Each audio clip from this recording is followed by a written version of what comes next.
I've been to hundreds of megalithic sites over the last few years, and for me, the Callanish Standing Stones is one of the most beautiful, complete, and remarkable megalithic complexes and landscapes on the planet. Set on the remote Isle of Lewis, this ancient site has stood here for around 5,000 years. The Callanish Standing Stones is without a doubt my favourite megalithic site and landscape.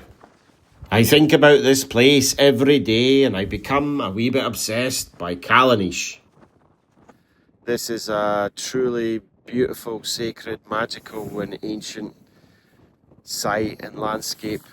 The Callanish stones date from 2900 BC and it's a truly unique and beautiful site. It consists of a cruciform style stone circle which has these four rows or avenues, stone rows. The longest one being the north row, which approaches up to the stone circle. And the stone circle itself, there's 13 large standing stones which surround this cairn in the centre. The cairn is thought to have been added later. And there is a massive standing stone in the centre which looks like something you'd see in the Orkney Islands, so I assume it's the same builders from Orkney. And these stones are very interestingly made from Lewisian gneiss, which is one of the oldest rocks on the planet. It's up to 3 billion years old, which is absolutely mind-blowing. Pretty much all of the videos I've seen and books I've read on Callanish seem to all say the same things. It was a lunar observatory, that it was a sacred place of ritual or ceremony, or even a temple of the mythical Hyperborea. And there is no doubt that the moon in the landscape played an important role here. One fundamental question remains unanswered. Why was Callanish built? 5,000 years ago, the people who lived on the Isle of Lewis faced a very different world. Their lives would have revolved around survival, food, water, the weather, and seasons. So perhaps the question is not what Callanish symbolised. Perhaps the question is why a community would invest generations of labour and put so much effort, go to such extreme lengths into building one of the most remarkable megalithic complexes in Europe. We tend to ask, what do these ancient places mean? What did they symbolise? What did they represent? But what if we're asking the wrong question? I've now visited Callanish 1 and multiple trips to Lewis, along with many of the surrounding sites, and spent many hours exploring this remarkable landscape. I still feel, though, I haven't even scratched the surface here. The more time I spend here, the more I realise this is a very complex and multi-layered site and landscape. I notice and see different things each time I visit, and there are many, many layers to Callanish. After a few visits to Callanish and Lewis, I've been asking myself a different question. Not what was Callanish or what did it symbolise, but what problem was it trying to solve? In this film, I want to explore a different way of looking at Callanish. A framework I've been developing after visiting hundreds of megalithic sites over the last few years, and studying the relationship between stone, landscape, water, geology, and the natural world. A framework I call Earth-Centric Technology, which I discussed in my film, The Forgotten Purpose of Megaliths, which I'll link in the description. Earth-Centric Technology is the framework I use to understand megaliths. I see these places as practical and functional systems built to work with the earth through stone, water, light, sound, geology, and the landscape itself. In this framework, megaliths were not simply built as tombs, ritual sites, or symbols. They were places designed to support survival, well-being, and the continuation of life. And if that is true, then perhaps the story of Callanish does not begin with the stones at all. Before any stone was erected, before any circle was laid out, before any avenue was constructed, nature came first. Nature has always been at the heart of my work, and it was nature that led me to megaliths. The landscape was already here. The hills, water, geology, the cycles of the sun and moon, the natural rock formations, the forces that shaped this place long before human hands arrived. Perhaps our ancient ancestors did not create significance here. Perhaps they recognized significance and then enhanced it. If that's true, then Callanish is not simply a monument. It's a layered system. A system built upon an already significant landscape. What makes Callanish 1 particularly interesting and unique is that it contains many of the major megalithic forms found across Britain and Europe. A massive standing stone, a stone circle, stone rows, and a cairn. It's like a mashup of megaliths, and it unites the major megalithic forms in one place. In this film, I want to explore 4 layers: nature, recognition, enhancement, and purpose. Because if we can understand what existed here before the stones, why this place mattered, and what the builders chose to add, then perhaps we can begin to approach the most important question of all. What was Callanish built for? Before we can understand why Callanish was built, we first need to understand why it was built here. Because before there was a standing stone, before there was a circle, before there were rows, and before there was a cairn, there was already a landscape. And perhaps that is where the story of Callanish really begins. An elevated hill overlooking lochs, sea lochs, and the wider landscape of Lewis. Callanish sits near Loch Rogue on a peninsula on a ridge, which means there are good views over the surrounding area. The site is also built upon a wee bit of a slope rather than a flat plain. That may not sound significant, but if water played any role in the story of Callanish, then elevation, drainage, and movement of water through the landscape may have mattered. They could have chosen flatter ground elsewhere, yet they chose here. They have chosen this location very, very specifically. As you approach Callanish, the stones appear silhouetted along the ridge. Even today, there is a sense that the monument emerges from the landscape itself. To the south lies the natural rock formation known as Knock an Tuirsa, the Hill of Sorrow.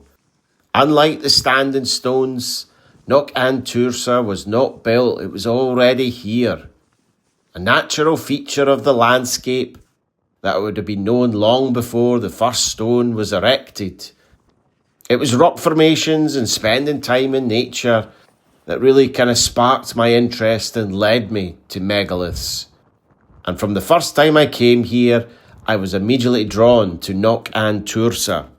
So at the top end of the South Row Avenue at Callanish 1, we have an outcrop, a series of stones. You can see that face right behind me there. These stones are known as Knock an Tuirsa, and it's like it's almost like a wee kind of cave setting or dwelling there, and it's almost like also like a platform. We'll walk around the back in a second. Like a platform, perhaps as a viewing point to the Callanish stones. But I absolutely love seeing this facing stone behind me here. Big smiley face there, the nose and the eyes. And also I've just spotted one of the stones here, that to me, as you can see the shape of a nose, mouth and eye, some sort of animal, perhaps like a turtle maybe. I always think that these natural rock formations were the prototype megaliths. Whether these faces in stone are a coincidence, they have been shaped or just a human tendency to recognise patterns in nature, they add another layer to an already remarkable place. Behind Knock an Tursa is a natural elevated viewpoint. It consists of a central area with slightly raised areas on either side.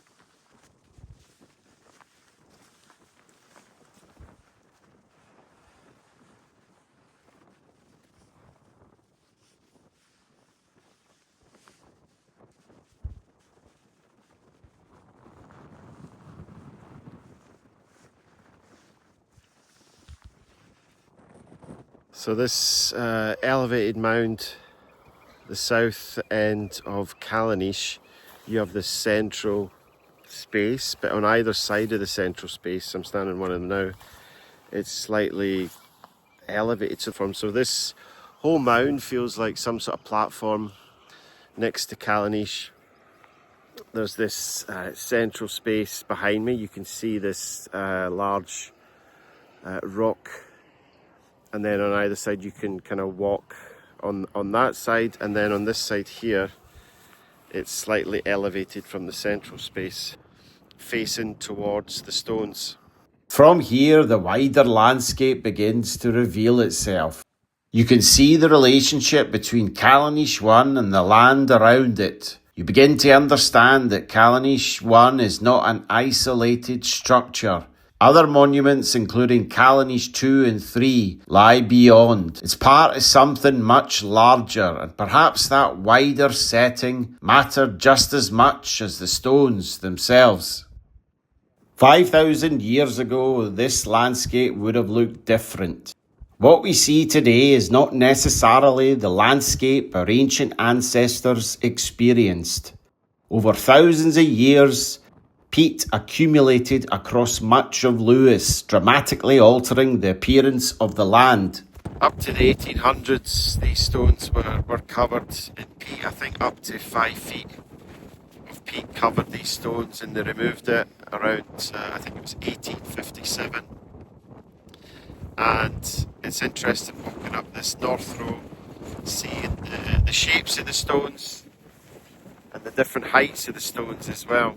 In some areas around Callanish, peat eventually buried stones by several feet. Early visitors in the 18th and 19th centuries often believed some stones had fallen, only for later excavation to reveal that they were still standing beneath the peat. The modern landscape can therefore be deceptive. What we see today is not necessarily the landscape experienced by the people who first built Callanish. Research suggests that in Neolithic times in Lewis it was warmer, drier and less windy than it is today. Sea levels were lower. Some researchers have suggested that areas now occupied by water around Loch Rog may have been dry land when Callanish was first built. If true, the movement of people through the landscape, the views from the monument and the relationship between the various sites may have been very different from what we experience today.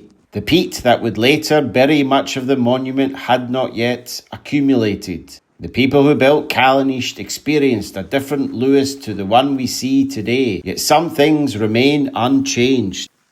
The hills, the geology, the horizon, the movement of the sun and moon, the ever-present relationship between land, water and sky. Standing among the stones today, you become very aware of the vast open hemisphere of the sky. It feels like you can touch the sky. The horizon stretches in almost every direction, meet on an enormous scale. Callanish sits within one of the most distinctive settings in Britain. The hills known as Sleeping Beauty dominate the southern horizon.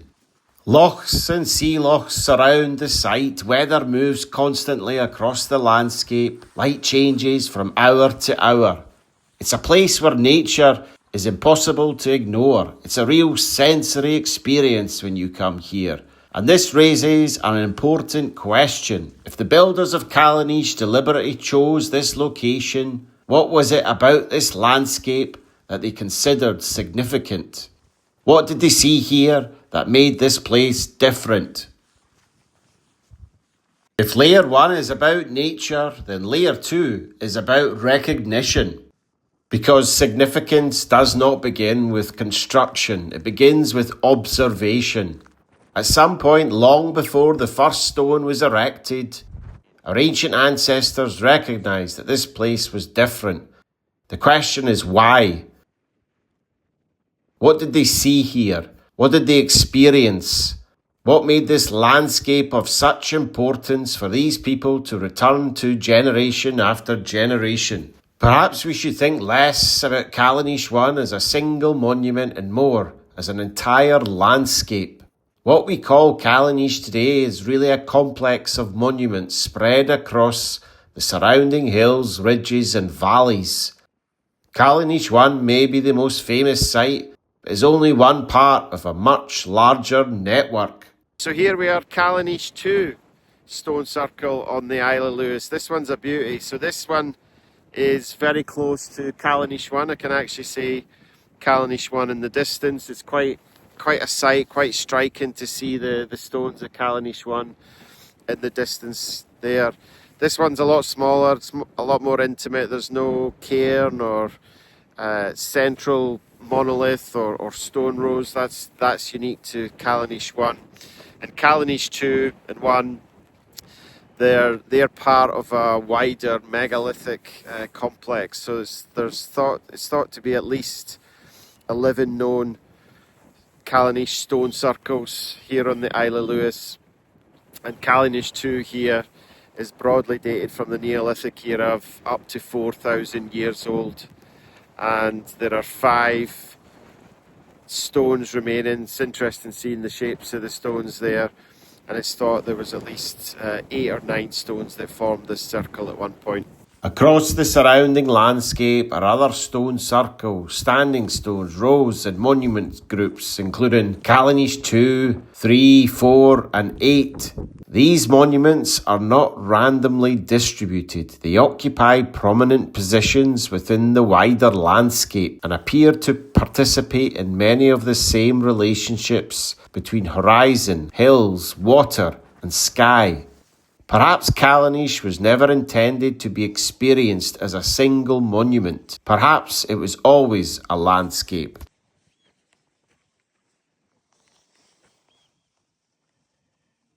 Researchers, including Margaret Curtis and Gerald Ponting, spent decades studying the wider Callanish landscape. Their work suggests that Callanish 1 may have been only one part of a much larger system of monuments, horizons, and natural features spread across the surrounding landscape. Callanish 1 occupies a prominent position overlooking Loch Rogue and the wider landscape of Lewis. The site sits upon a ridge with expansive views in every direction. It is a place that naturally draws the eye, but perhaps the most striking feature lies to the south. The hills known as Sleeping Beauty dominate the horizon. When viewed from the Callanish area, the hills take on the form of a recumbent woman.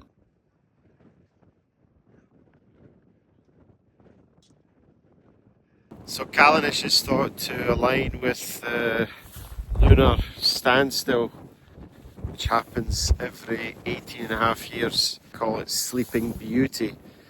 So you can see the form of a head, breasts, belly and knees almost. And during the lunar standstill, the moon rolls over this hill. Gerald Ponting and Margaret Curtis spent many years studying the relationship between these hills at significant points within the lunar cycle, particularly during the major lunar standstill. an event that occurs roughly every 18.5 years. The moon appears to interact with this landscape in dramatic ways. From certain positions around Callanish, the moon can appear to move along the hills known as Sleeping Beauty before disappearing below the horizon. At one point, it briefly reappears through a notch in the landscape, a phenomenon known as regleam. Whether this was the reason Callanish was built, we don't know, but it does suggest that the southern horizon mattered. The significance of Callanish may not lie within the stones alone. It may lie in the relationship between landscape, horizon, sky, and monument. Perhaps the moon was not the purpose.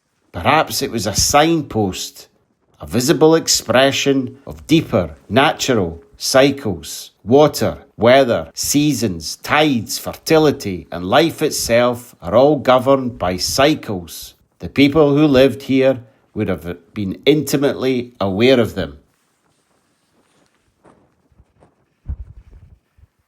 Knock and Tursa raises another possibility.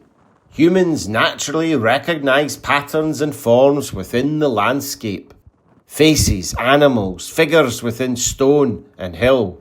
Whether these forms were significant to the ancient builders of Callanish, we just don't know. But it's entirely possible that natural features already carried meaning long before the first stone was erected. I'm a firm believer that these people viewed the earth as a living entity. There may also have been qualities of this landscape that are no longer obvious to us. Knowledge that has been lost. Relationships that were once understood but have since been forgotten. The people who built Callanish did not choose an empty landscape. They chose a landscape already filled with features. The hills, horizon, water, sky, natural rock formations. Before a single stone was raised, the builders had already decided that this place mattered. That decision may be the most important clue of all. Perhaps the builders did not choose a single sacred place. Perhaps they chose an entire landscape. A landscape filled with natural features, distinctive horizons, water, rock formations, and celestial events. The stones may have been added later, but the significance may already have existed because the monument was not the beginning of the story, it was the response.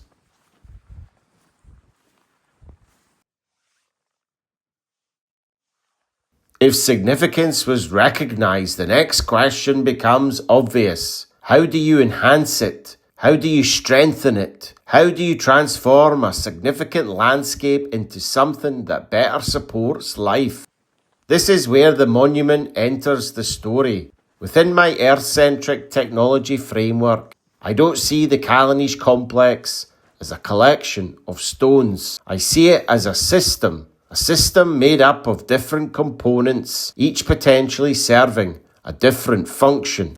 The first component may have been the central monolith, a single stone rising from the earth, the earliest and simplest megalithic form, but for me the most intentional. A men here, Standing within this stone circle, entering this sacred space, passing over the threshold from the stone rose into the stone circle itself, and we have this very impressive monolith, this large standing stone here, almost in the centre. It definitely feels like what you'd see on the Orkney Islands, standing stones of Steness. It's kind of a wee bit jagged at the top there, so it's got a bit of a Steness feel to it. This monolith is 4.8 metres tall. In my previous work, I've suggested that standing stones function as connections between earth and sky. Their vertical form is very deliberate. They create a relationship between the ground beneath and the atmosphere above. Perhaps this central monolith at Callanish served a similar role, a point where natural forces converged, a connection between below and above. Its tapered shape is particularly interesting. The builders could have selected a more uniform stone, yet they chose this form. This blade-like shape is similar to the stones of Staness and Orkney, and also to Clachan Truchel on Lewis, which is the tallest standing stone in Scotland. Was the tapering connected to water moving across the surface of the stone? Did it influence the way energy moved through the monument? Could it have enhanced atmospheric interactions, perhaps even increasing the likelihood of lightning strikes? I can't answer these questions with certainty, but if shape was irrelevant, why choose such a distinctive stone? The next major enhancement was the circle itself. The central circle is truly beautiful, one of the most complete and best preserved in all of Britain. 13 standing stones encircling a massive monolith.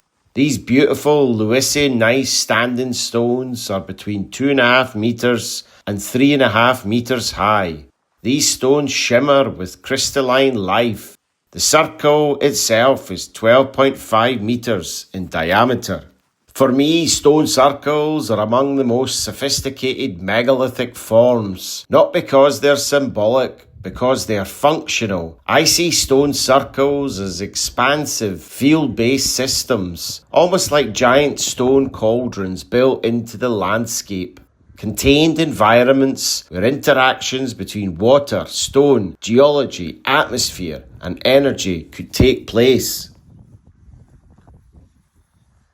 Many researchers have noted associations between megalithic monuments and water. Given the geology and hydrology of Lewis, it is worth considering whether water and underground water also played an important role at Callanish. Within my framework, the circle may have acted to strengthen those relationships. Perhaps improving water quality, perhaps concentrating natural energies, or perhaps creating conditions that benefited the wider community. But if survival depended on water, then such a function would justify the enormous effort involved in construction. About 71% of the Earth's surface is covered in water, but only 2.5% of that is fresh water, and only then a tiny fraction of that is easily available as clean drinking water. We don't think twice today about having clean drinking water. Can you imagine what it was like then? The roads and avenues may represent another layer of enhancement. Archaeology often interprets them as processional routes. Perhaps they were, but within my framework, I wonder if they served a more active role. The rows appear to connect the circle with the wider landscape, and they also seem to channel you towards the circle, almost as if they were linking different components of a larger system. Perhaps they channeled movement, perhaps they channeled attention, or perhaps they even channeled natural forces towards the centre of the monument.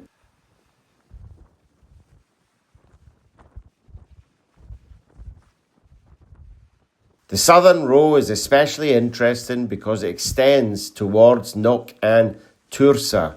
If this natural formation already possessed significance, then perhaps the row was designed to strengthen that connection. The cruciform design may also be important. Most people describe Callanish as a circle, but it isn't. The monument extends in multiple directions. Why? The builders were creating a landscape scale system. Perhaps each arm connected the monument to different features within the wider environment. Different horizons, different landscape relationships, different flows. The final enhancement may have been the cairn. Unlike the open circle, a cairn creates enclosure, containment, control, a more regulated environment. In my previous work, I've suggested that chambered monuments may have been used for healing, restoration, seed treatment, or other biological processes. Perhaps the addition of a cairn introduced a different function into an already existing system, a more focused and controlled environment within the wider monument. What becomes clear is that Callanish is not a single structure. It's a layered monument containing many of the major megalithic forms. The central monolith, a stone circle, stone rows and a cairn, each one potentially serving a different role, each one adding another layer of enhancement. What strikes me is that Callanish contains many of the same megalithic forms found across Europe, forms that I explored in my film Forgotten Purpose of Megaliths. But here they appear together within a single monument, almost as though multiple components have been brought together within one integrated system. If that is true, then we must ask the next question. What were all these components ultimately trying to achieve?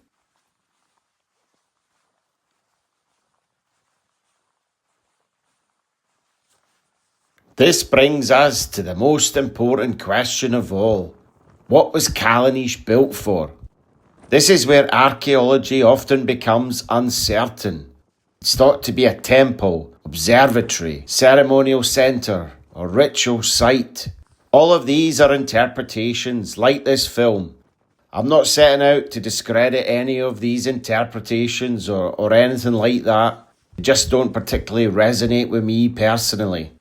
Each may contain part of the truth, but none for me fully explain why a community would invest generations of labour into creating and maintaining such a remarkable place. My own view is different. I believe the purpose of Callanish was not the stones themselves. The stones were the means, not the end. I believe our ancient ancestors recognised something significant within this landscape and looked to enhance it, not to dominate nature like we do today, but to work with it. In all my visits to sites, it's clear to me these people were deeply connected with nature, and these structures that remain standing today are embedded with the earth. Callanish was not built in isolation from the natural world. It was built as part of it. The purpose, in my view, was the continuation of life, the well-being of the community, the health of the land, the cycles upon which survival depended. When you're faced with survival, life or death decisions, where your biggest concerns are water, food, the fertility of the land, you don't build monuments to honour these things. You need a system that improves them. Food, water, animals, seasons, people. In this interpretation, the moon is important, the landscape is important, the stones are important, but none are the purpose. They are components within a larger system, a system designed to strengthen the relationship between people and the natural world upon which they depended. I can't prove this, but neither can any of the other interpretations of Callanish, to be fair. After years of studying megalithic sites and many visits to Callanish itself, this is the conclusion I find most compelling. Not a monument to nature, a system built to work with nature, a system that helped our ancient ancestors survive. I always try and view these sites and landscape through that Neolithic mindset, and I believe these people were very pragmatic. If your survival depended on water, food, and the health of the land, then those are the problems you would devote your greatest efforts to solving. If Callanish was built to enhance an already significant landscape, then an obvious question follows. How? How could a collection of stones influence the well-being of a community? How could a monument affect life itself? The honest answer is that we cannot know with certainty. 5,000 years separates us from the people who built Callanish. Their knowledge systems, their understanding of nature and their relationship with the landscape was very different from our own. But that doesn't mean we can't explore how such a system may have functioned. If my interpretation is correct, then Callanish functioned as an interconnected system in which stone, water, landscape, sky, and people were all part of a larger whole. One possibility is that the stones themselves were important. The builders did not choose ordinary rocks. They selected Lewisian gneiss, some of the oldest rocks on Earth. Many of these stones contain quartz and crystalline structures. Lewisian gneiss is also an extremely hard and relatively impermeable rock. Unlike most porous rocks, water does not easily penetrate it. Instead, water tends to remain closer to the surface. Across Lewis, this geology has helped shape the landscape itself, contributing to countless lochs and peatlands that characterise the island today. If water played a role in the significance of Callanish, then the geology beneath the monument may have been just as important as the stones above it. Within my framework, I believe the properties of the stone itself may have mattered. The builders may not have understood quartz in modern scientific terms, but they may have recognised qualities within certain stones that made them desirable. The shape of the monument may also have been significant. Callanish is not simply a circle. It is a complex arrangement of avenues, rows, standing stones and alignments. The cruciform design is particularly striking. Why create such a distinctive form? Within my framework, the shape may have been functional rather than symbolic. Perhaps each arm connected the monument to different features within the wider landscape, different horizons, natural relationships, and flows. Water may have been another important component. Water is life. Without it, nothing survives. The landscape surrounding Callanish is defined by lochs, sea lochs, rainfall, and constantly moving weather systems. Throughout my study of megalithic sites, I've become increasingly interested in the relationship between monuments and water. Many megalithic sites appear to be associated with springs, wells, aquifers, and underground water. Given the geology and hydrology of Lewis, Callanish is a place where these relationships are worth considering. Perhaps the builders understood relationships between water, stone and landscape that we have since forgotten. Perhaps some of these monuments were designed to improve, enhance or work with the natural properties of water itself. The moon may also have played a role. Many studies have focused upon lunar alignments at Callanish. The major lunar standstill occurs roughly every 18.5 years and represents the most extreme rising and setting positions of the moon. These cycles influence the timing and range of tides and would have been among the longest and most dramatic natural rhythms observable within a human lifetime. It is possible that the builders of Callanish were not simply observing the moon itself, but using it as a visible marker for wider environmental cycles occurring within the natural world, a visible expression of larger cycles taking place within nature, cycles that influence tides, seasons, weather patterns, and the rhythms of life. There is also the human element. Callanish may have been a place where knowledge, observation, and relationships with the landscape were passed between generations. Perhaps Callanish worked because multiple elements were brought together. Stone, water, landscape, sky, people, and knowledge. A layered technology built upon a layered landscape. Can I prove that this is how Callanish worked? No. But perhaps certainty is not the point. The point is that once we begin asking how these monuments may have functioned, rather than simply what they symbolized, entirely new possibilities begin to emerge. And perhaps that is the deeper lesson of Callanish. The possibility that our ancient ancestors did not separate nature and technology as we do today. The possibility that nature and the landscape itself was part of the technology. Before I offer my own conclusion, I think it's important to say this. I'm not pretending that I can solve Callanish in one film. Many archaeologists and researchers have devoted years, even decades, to studying this remarkable landscape. And the people who built and used it lived with it over generations. They knew the land, the weather, the water, the stones and the sky in ways we can only begin to imagine today. So what follows isn't a final answer. It's simply where my own journey with Callanish has led me so far. My own conclusion is this. I do not believe Callanish was built simply as a monument to nature. I believe it was built to work with nature. I believe the people who built Callanish recognized something significant within this landscape and sought to enhance it, not for curiosity, not merely for symbolism, but because they believe it mattered, because they believed it improved the conditions upon which life depended: water, food, animals, community, survival.